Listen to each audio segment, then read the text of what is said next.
কবরের জীবনটা আসল জীবন। বিশ্বনবী দোয়া করতেন, আল্লাহুম্মা ইন্না নাউযু বিকা মিন আযাবিল কবর।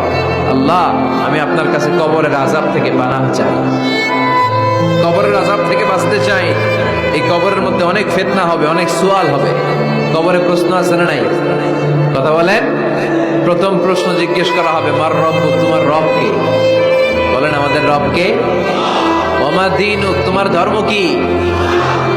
বিশ্বনবীর চেহারা দেখিয়ে বলা হবে, তাআরিফু মান হাযা রাজুল, এই লোকটারে চিনো? আমরা কি বলবো? আমরা চিনি, উনি আমাদের প্রিয় রাসূল মুহাম্মদুর রাসূলুল্লাহ সাল্লাল্লাহু আলাইহি ওয়াসাল্লাম। এরপরে জিজ্ঞেস করা হবে, এগুলো কোত্থেকে শিখলা? আমরা বলবো কোরআন থেকে। ফায়ুফসাহু লাহু কবরুহু ৭০ যিরাআন। সুন্দর সুন্দর উত্তর করতে পারলে আপনার কবরটারে ৭০ হাত লম্বা করে দেওয়া হবে।